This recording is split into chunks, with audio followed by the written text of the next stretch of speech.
మహాగణాధిపతయే నమః. ఓం గురుభ్యో నమః. ఓం శ్రీమాత్రే నమః. పరమేశ్వర స్వరూపమైనటువంటి జ్యోతిష, వాస్తు మరియు ఇతర అనేకమైనటువంటి శాస్త్రములను మనకు అందించినటువంటి మహర్షులకి నమస్కారం. హయగ్రీవ హయగ్రీవ హయగ్రీవేతి యోగసేత్తస్స నిస్సరతే వాణి జహ్నుగన్యా ప్రవాహవత్.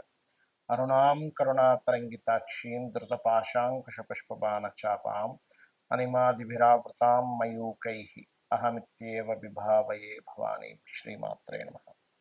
ప్రేక్షకులకి ఆ లలితాంబిక అమ్మవారి యొక్క అనుగ్రహం పరిపూర్ణంగా కలగాలని మనస్ఫూర్తిగా కోరుకుంటూ, మనం ఈరోజు చాలామంది ఈ కొత్త సంవత్సరం వస్తుంది, మాకు ఆదాయ వ్యయాలు ఇలా ఉంది, లేకపోతే మాకు ఏలినాటి శని జరుగుతుంది, అర్ధాష్టమ శని నడుస్తుంది, అష్టమ శని రాబోతుందని భయపడుతున్నారు. అయితే మీకు ఆంగ్ల సంవత్సరం మారినా లేనట్లయితే ఉగాదికి మన ఇప్పుడు రాబోయేటువంటి శ్రీ విశ్వవసునామ సంవత్సరం వస్తున్న, గతంలో వచ్చినటువంటి క్రోధినామ సంవత్సరం వచ్చిన, మొట్టమొదటిగా మీరు అర్థం చేసుకోవాల్సింది ఏంటంటే, గ్రహాలు మారినప్పుడు దాని యొక్క ప్రభావం కొంత ఉంటుంది, ఉండదని కాదు. ఇది గోచారంలో.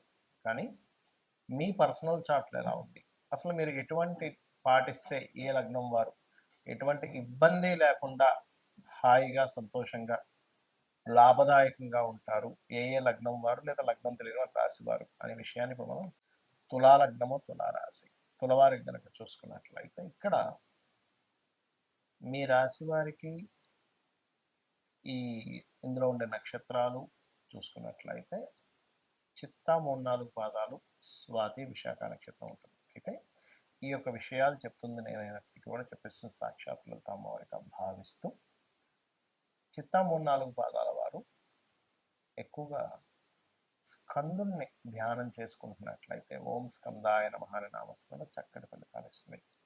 ఇక స్వాతి నక్షత్రం వారు దుర్గానామాన్ని స్మరణ చేసుకుంటే మంచిది.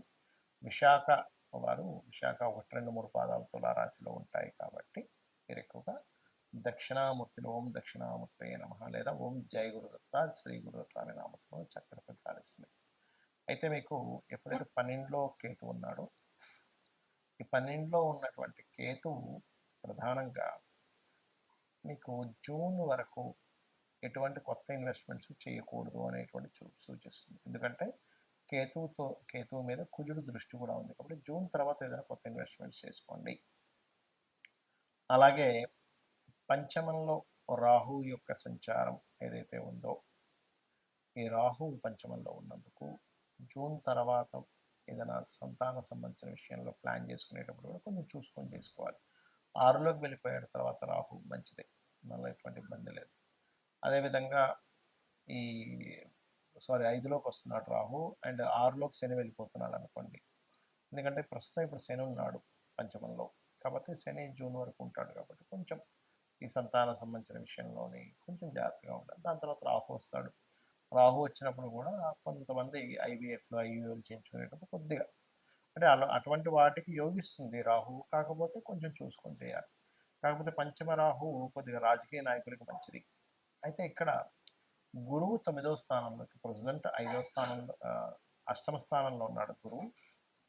అష్టమ స్థానంలో ఉండేటువంటి గురువు 9లోకి వెళ్ళి 5వ స్థానాన్ని చూస్తాడు. ఎప్పుడైతే 5వ స్థానాన్ని చూస్తాడో, ఇది కూడా కొంతవరకు సంతాన సంబంధించిన విషయంలో ఈ లగ్నానికి పాపి అయినప్పటికీ కూడా గురువుకు ఉండే సహజ లక్షణాలు, సహజంగా ఇచ్చేటువంటి శుభత్వము సంతానానికి ఇస్తుంది అది. కాకపోతే ఈ 9లో గురువు ఉన్నప్పుడు ఏంటంటే, ఈ శని మీనంలో ఉన్నందుకు, ఈ 9లో గురువు ఉన్నందుకు కొన్నిసార్లు కొంతమంది చేసేటువంటి పూజాది విధానాల్లో కూడా కొన్ని తప్పిదాలు జరుగుతుంటాయి. ఆ యొక్క విషయాల పట్ల కాస్త జాగ్రత్తగా ఉండాలి. ఏ లగ్నం వాళ్ళైనా, ఏ రాశి వారైనా సరే ఈ కొత్త సంవత్సరంలో బాగా కలిసి రావాలంటే కొన్ని సూత్రాలు పాటించండి.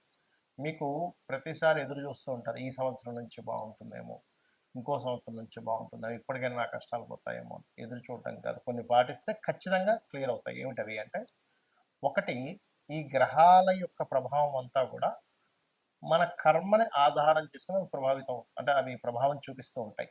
అంటే మన కర్మ, పూర్వజన్మలో ఏ కర్మ చేశామో దాని ఆధారంగా పూర్వజన్మ కర్మ తొలగాలి అంటే మనకు శాస్త్రాలు చెప్తున్నటువంటిది గంధము గంధముతో భగవంతుని పూజించాలి. గంధం వల్ల పుణ్యం పెరుగుతుంది అంటారు. ఏమిటంటే గంధం వల్ల పుణ్యం పెరగడం ఏమిటి అంటే ఇందులో బయటకు బాహ్యంగా కనబడేటువంటిది మనకి గంధం అరగవావి చక్కగా మనం లం పృథ్వీ తత్వాత్మనే గంధం పరికల్పయామి అనేటివి మనం పూజ చేస్తూ ఉంటాం పంచోపచార పూజల్లో. కానీ ఇక్కడ దీని అర్థం ఏమిటంటే గంధము దీనికి గురువు అధిపతి, గురువు జ్ఞానానికి అధిపతి, గుర్తుపెట్టుకోండి.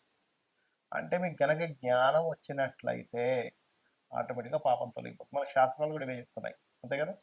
అంటే ఏమిటి, జ్ఞానయోగం చాలా గొప్పది అంటూ ఉంటుంది. అంటే నువ్వు జ్ఞానాన్ని సంపాదించుకో. గంధం ఎలా అయితే పూజ చేస్తావో గంధంతో పూజ చేయడం వల్ల జ్ఞానం పెరుగుతుంది. అంటే మనకి విచక్షణ పెరుగుతుంది, మనం ఏం చేస్తున్నాం ఏం చేయట్లేదు.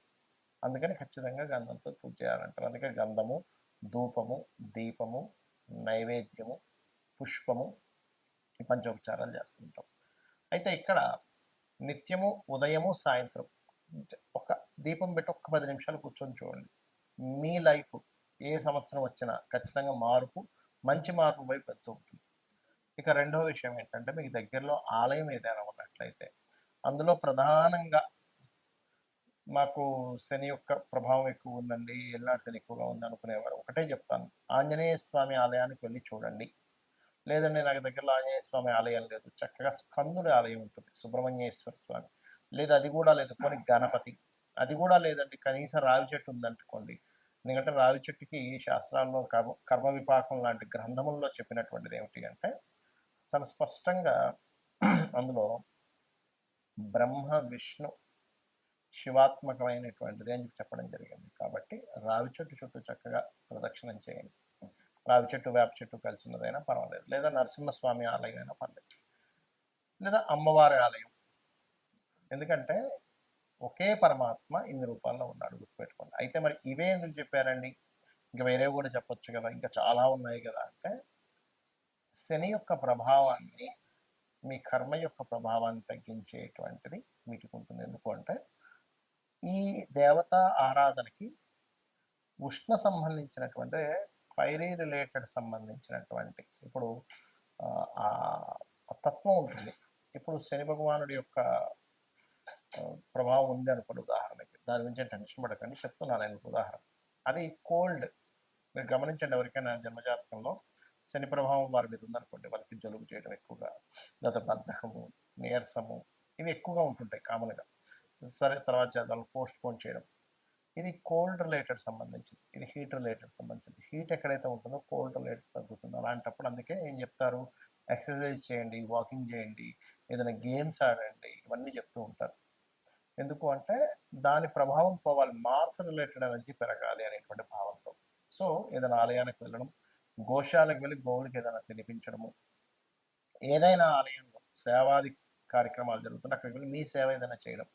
ప్రత్యేకంగా ఇప్పుడు మనకి ఈ ఎండాకాలంలో చలివేంద్రాలు అవి పెడుతూ ఉంటారు, లేకపోతే ఒక చిన్న కుండ ఒకటి పెట్టుకొని ఒక నీళ్ళు కావాలంటే కూడా ఇస్తూ ఉంటే కూడా పితృదేవతల యొక్క అనుగ్రహం కూడా కలుగుతుంది. పక్షులకి నీళ్ళని పెట్టడం, ఇవి చేశారంటే 100% మీది ఏ రాసైనా, ఏ లగ్నమైనా, ఏ నక్షత్రమైనా ఖచ్చితంగా మంచి ఫలితాలు మీరు పొంది తీరుతారు. శ్రీమాత్రే నమః.